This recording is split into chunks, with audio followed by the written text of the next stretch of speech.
Hello, I'm Roger Bisbee. Welcome to another Skill Builder chat where we get an industry expert, somebody interesting from the building industry, and we have a little chat with them and try and dig a little bit, delve a bit into what they're about. So we've got Owen Freeman, and Owen Freeman he's billed as the plastic surgeon, which may make you think that he's going to give you a facelift, but apparently it's not you who's going to give a facelift, it's your building, your house, yeah? It is, yeah. So can't do anything quite so good with your face these days. you could branch out, my friend. So what you're about is chips with everything, really, isn't it? You're going around to people's houses, they've had an accident, or the builder's had an accident. It's happened to me a couple of times. You drop the hammer in the middle of a wood floor that you've just laid, and you really don't want to take the whole thing up, and so you start looking for somebody clever who can fix it. And you pretty are much any hard surface.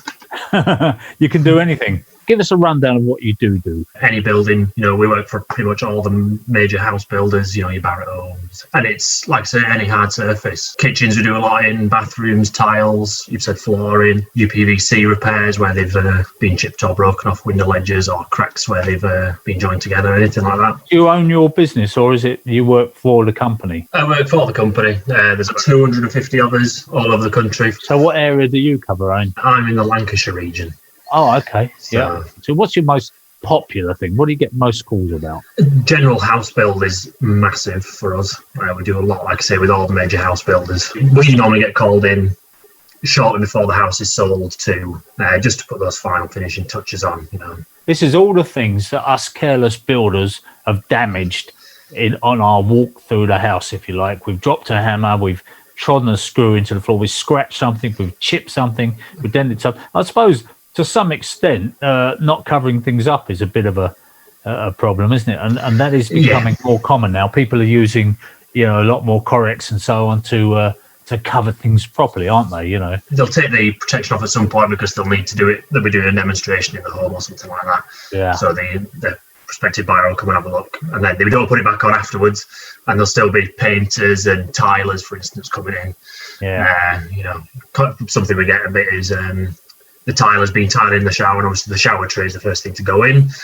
They don't put a protective mat down while they're doing the tiling, so there's scratches from where they've been laying the tiles in the shower. Or they've come in with their muddy boots, they've got stones stuck in the bottom, and they've ground them into the floor, basically. Yeah, horrible.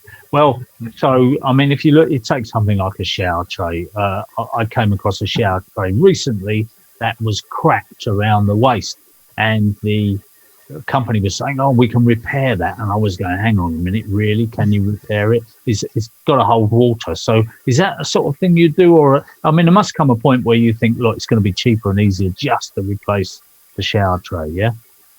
We do crack shower trays. Generally these modern shower trays are fairly strong, so it does take a fair bit, but it does happen. It is something we do, and we offer a guarantee with all our repairs anyway, so fairly confident that it'll work. If we take something like, so we're going to take a resin cast shower tray which has got an acrylic top, and so the tile has dropped a tile, and sod's law, it's landed on the corner of the tile, and it's always does.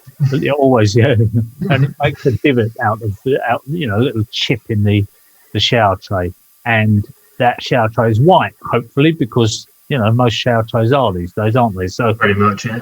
Does that make life harder for you? Because I've heard that white is the hardest colour to match. It can be difficult. It's something that we do. You fill it with your 2-part filler, make it nice and strong. We have special coatings that we use that are really damn strong. We use a spray gear to put it on. Okay. We've got spray guns and things like that. Basically, it's coated, right? So you start with a 2-pack, which would be something like a car body filler, that type of idea, an acrylic, as opposed to a glass fibre, it's an acrylic, is it? We have our industry secrets that we like to keep. But oh, okay. So you're not going to tell us anything, basically. You're not going to tell me how. I can't tell you what it's made out of.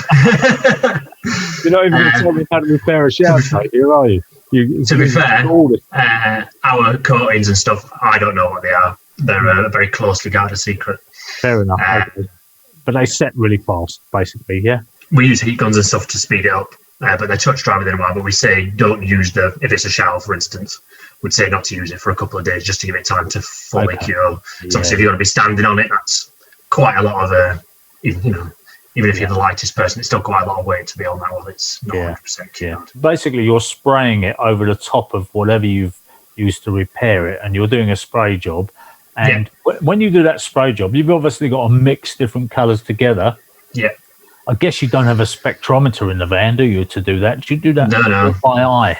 It's all done by eye, yeah. We have tinters and we have base colours in the van and then tinters to get it to whatever colour it is it needs to be. Obviously, with white, you don't need much tinter. It depends on light, doesn't it? Because I know that bathroom suites, for example, I've fitted many bathroom suites, and you get a bath from one manufacturer, so that's a GRP bath or whatever, it's an acrylic bath. Yeah. Right, so we've got a bath coming from one manufacturer, we've got a basin coming from another manufacturer. Hopefully the WC is also coming from that sanitary ware manufacturer. But I've had these things delivered, and if you leave them outside and the customer sees it, they can sometimes, because of the sunlight, because of the daylight, they can see a shade variation in the whites. Once you bring it indoors, they never ever see it. But if they see it, if it's on the lawn, say you've just had it delivered, the courier's put it down, and you're just going to bring it in, and the customer sees it, has a look at it, and goes, "Oh, that doesn't match. That white bath doesn't match that basin," and then they can never unsee it. So I always whip it in as fast as I possibly can before they get the idea that these colours don't match. Because indoors, under artificial light, it's a lot more forgiving, isn't it? It is, yeah. We have had people in the past where you've come in to repair something, and like you say, you do it to the light conditions that it's going to be subject to, but then they'll come in with a 1,000 lumen torch and start inspecting it, and then obviously it does look a little bit different because that's not light that this particular thing is used to. But no, it's all done by eye. So do you have special lights that you set up when you start working? I mean, because I would imagine that a lot of light is a good thing for you because you can see any variation. It's best to do the repair in the light that the item is going to be in. So if it's a bathroom, we'll just repair it to the light that the downlights, because that's obviously not in the bathroom. All right. If we change the light, like you said, light does make a huge difference. Spray it up, and then we take our light away. It could look a little bit different. Got it. So we do it to whatever the light is there at the time. Yeah. So it's all in the eye. So when you go and you apply for this job, and they took you, presumably they put you on a training course, yeah? Yes, yeah. At that point, they've got to decide whether you're the kind of person who's going to become good at this job or not. And I suppose some people just don't have a natural ability to see colours and so on. Is that right? I mean, well, in your interview process, you do a quick a colour-blind test, just so they can be sure that you can actually see all the colours. If you can't see all the colours, that's going to become a problem quite quickly. Particularly with some of the funky colours that some of these kitchens and things are these days. It's you've got to be careful. Some people would just never be able to get right. I mean, if my wife asked me about colours, for example, I'd just say, look, you decide, you sort it out. I'm not really interested in whether these things match up or not. But having said that, I did go on a course once to do with photography, actually, and it was about colour. And the guy was absolutely fascinating. And he put up all these slides in front of us, and he said, okay, what's this colour? And we would always say green or something. Then he put up another slide beside it, and he said, what's this colour? And we said, it's blue. And he said, well, that's actually the same colour. All he'd done is put another colour beside it, and it tricks your eye into thinking it's a different colour. And it was quite amazing. I mean, I learnt a load, and he actually said women see colours differently to men. Physiologically, this is not a subjective thing. He said it's actually a physiological thing that they see colours differently. He said, and also different nationalities see colours differently. So when we look at some countries and we think, well, they love really garish colours. Why are they painting their house some fluorescent colour? And actually, for them, they're seeing the colours in a different way to us, so they don't look so garish. No, I've heard similar stories. I think there's some languages where obviously we have the colour pink. Yeah. Other languages, it's just light red, because that is effectively what it is. It's just red with a bit of white in it. And then I think there's somewhere, I can't remember if it's Japan or not, the blue and green are the same colour. They have the same word for both of the colours. Isn't that amazing? Because they just perceive them as shades of the same colour. Yeah.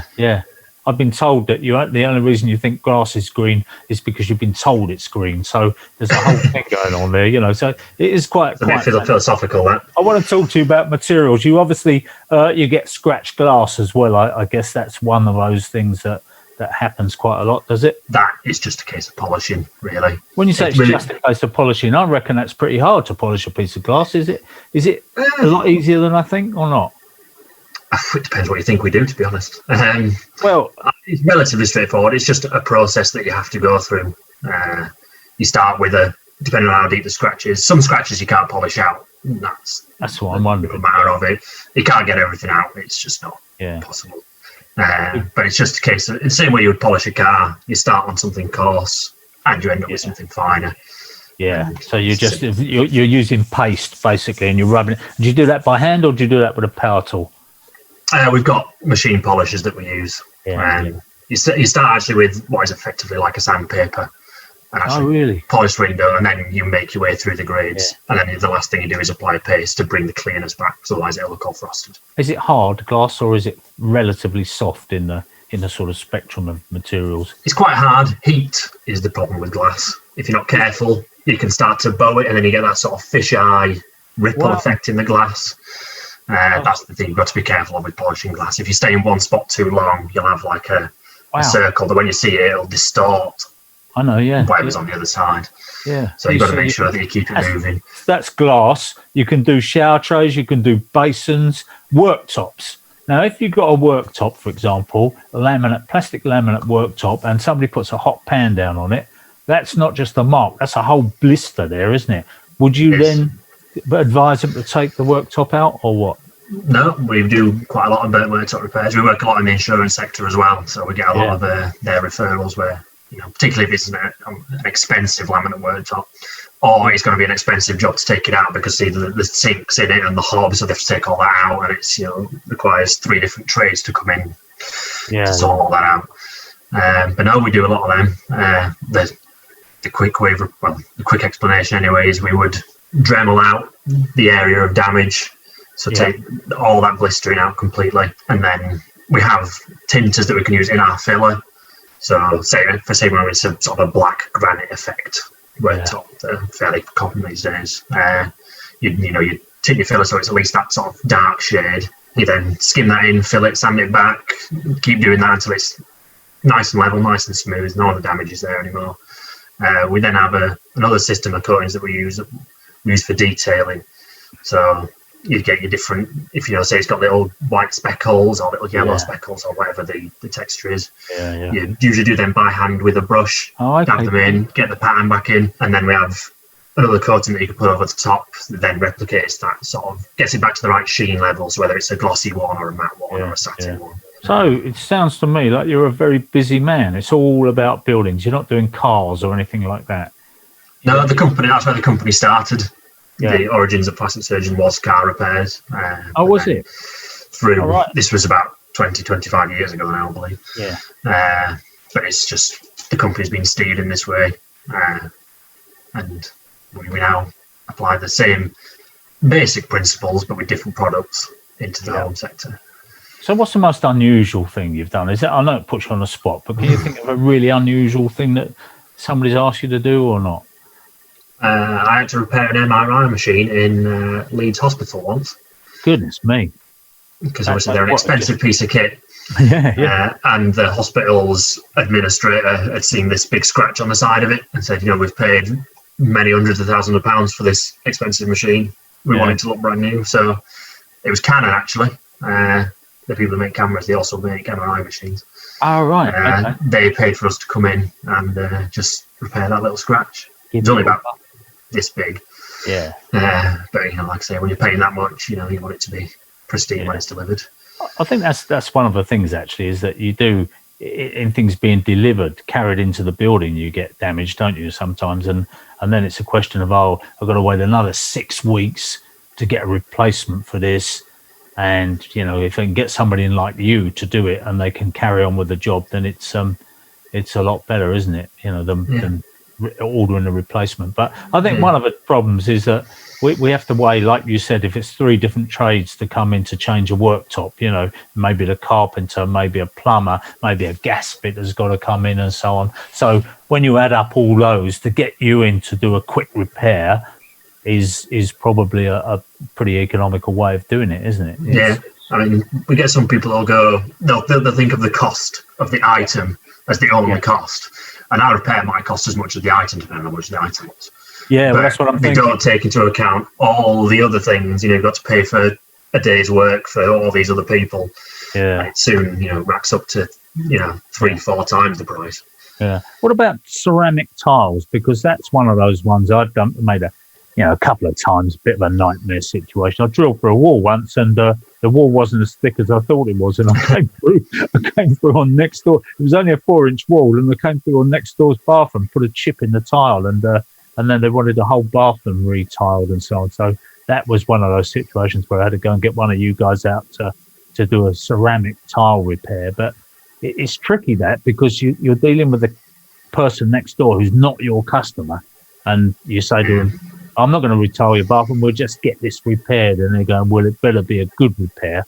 And that's where it starts to, they're looking with a magnifying glass to try and see if they can see it. But luckily they couldn't in my particular case. But ceramic tiles, I guess, is a major job for you, is it? Yeah, we do a lot of ceramic tiles. Again, quite a lot in the house build where they fit in a shower and they just tighten that shower screen up ever slightly too much, and it's cracked the tile. Obviously, then to replace that tile, they'll take all the shower screen out, chop that tile out, replace it, and then put the shower screen back up, with no guarantees they won't crack it when they put it back in again. Yeah. So if we can repair it without them doing that, then that's great.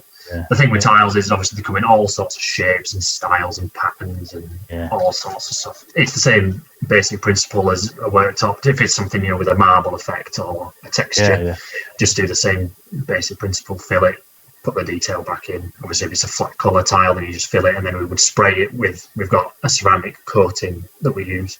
We would just match that colour and then spray either that full tile or blend it out, depending if it's a huge, maybe a 600 by 300 tile or something like that. Chips in enamel baths, in cast iron baths, say enamelled, and they've got a chip in it. They've dropped something in it. Could you repair that?